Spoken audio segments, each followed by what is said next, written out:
Pessoal, a ideia aqui é mostrar como nasce um operante ou um comportamento operante, do qual já falamos em 2 outros vídeos.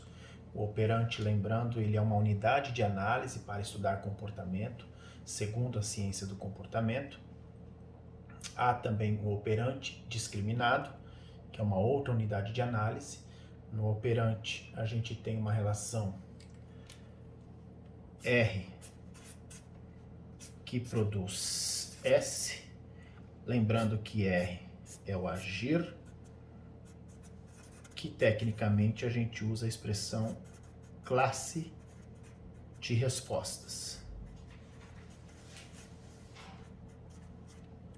E o S são os efeitos da ação, que tecnicamente a gente chama de consequências. Esta ação, ou este agir que produz efeitos no mundo, ele depende de ações, de gestos que um organismo faz desde o seu nascimento. Por exemplo, balbuciar. Balbuciar é algo que uma criança nova, uma vez falante, né? Então, estou desconsiderando aqui crianças com alguma limitação, com algum grau de impossibilidade de falar que tem proporcionalmente na população em menor nível, mas, por exemplo, mudos não vão balbuciar, ok? Crianças mudas. Não estou falando desses casos excepcionais. Uma criança normalmente balbucia. Uma vez balbuciando, ela produz efeitos no mundo. Então, o balbuciar, neste caso, é um comportamento que a criança traz na sua carga filogenética. É algo que já nasce com a criança. Assim como, então, o balbuciar. É um exemplo. Vamos falar de outro. Movimento dos olhos. Tá? Agora, como a gente viu também, as ações elas acontecem num contexto que a gente chamou de, tecnicamente, estímulo discriminativo. E a rigor, o certo seria falar classe de estímulos discriminativos. Que a gente gerou a ideia de operante discriminado. Por que eu estou usando a expressão aqui como nasce um operante? Desde que a pessoa ou o organismo apresente algo na sua fisiologia, na sua combinação de hormônios, esqueletos, reflexos em geral, que todos os organismos apresentam logo que vem ao mundo, o seu agir, que produz consequências, começa de uma maneira lenta, errática e até, eu diria, ineficiente. Eu vou dar um exemplo de laboratório que supostamente eu posso esclarecer melhor o que eu chamei de lento, errático e ineficiente. Eu vou dar um exemplo que se faz em aulas de psicologia experimental ou de psicologia da aprendizagem, aulas de condicionamento operante, e eu abreviei aqui. Faz de conta que cada quadrado aqui você está olhando por cima, de cima, uma caixa de condicionamento operante, que ela tem 4 paredes.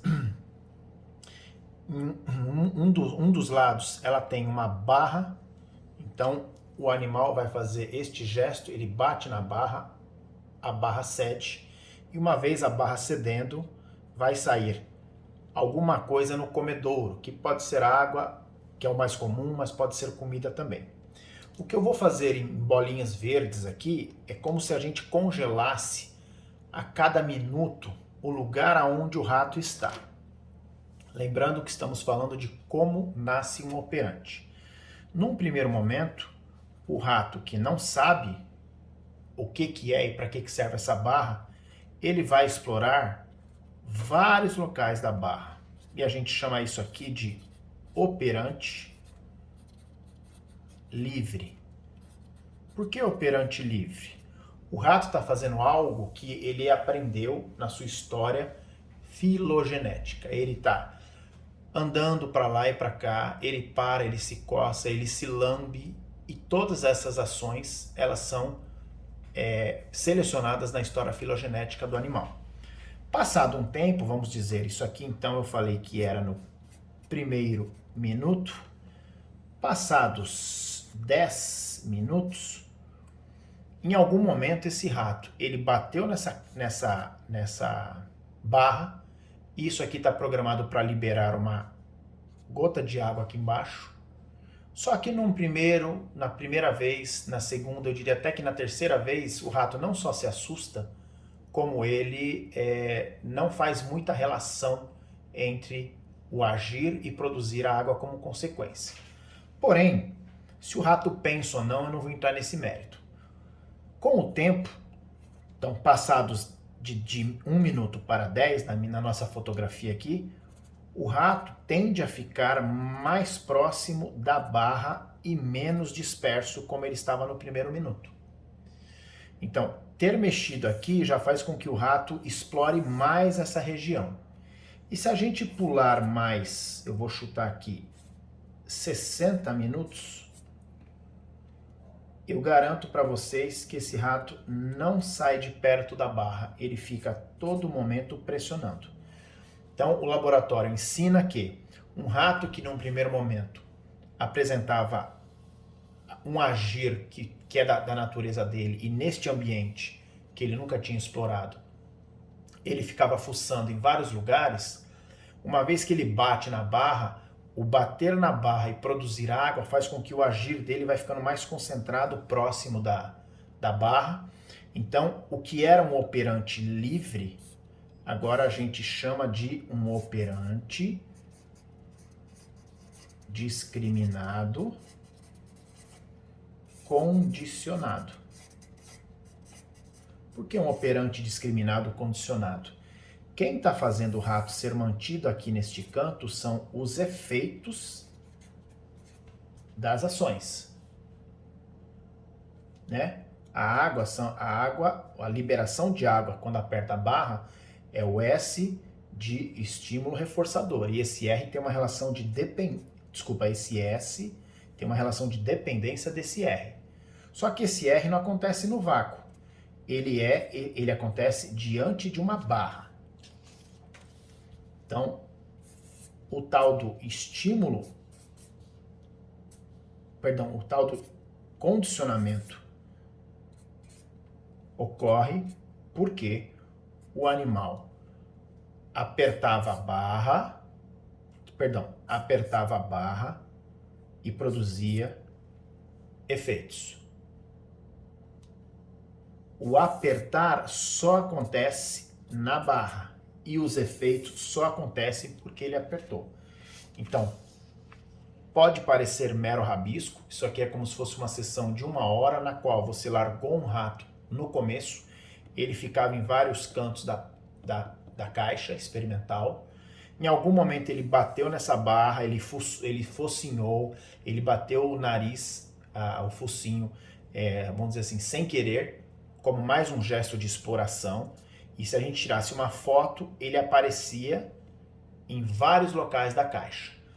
Conforme ele bateu na caixa aqui 3, 4, 10 vezes, ele começou a ficar mais próximo da barra. Ao final de 60 minutos, ele fica basicamente em cima da barra e ele vai ficar aí até ele saciar, ou seja, em algum momento ele vai parar de beber água se a consequência for água.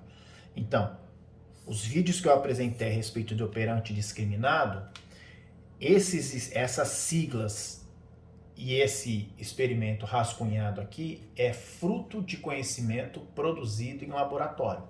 E é uma maneira de entender como que uma ação, que neste caso é pressionar a barra, pressionar a barra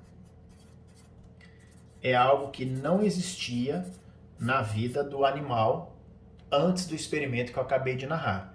Então, pressionar a barra nasceu nessas condições. Daí falar que é o nascimento de um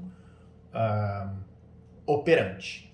Esta lógica serve para tudo aquilo que os organismos fazem ao longo da vida e que não fazia parte do repertório comportamental, daquilo que ele agia logo no começo, em termos de exploração ou em termos de reação do mundo aos estímulos do mundo. Ok? Até a próxima.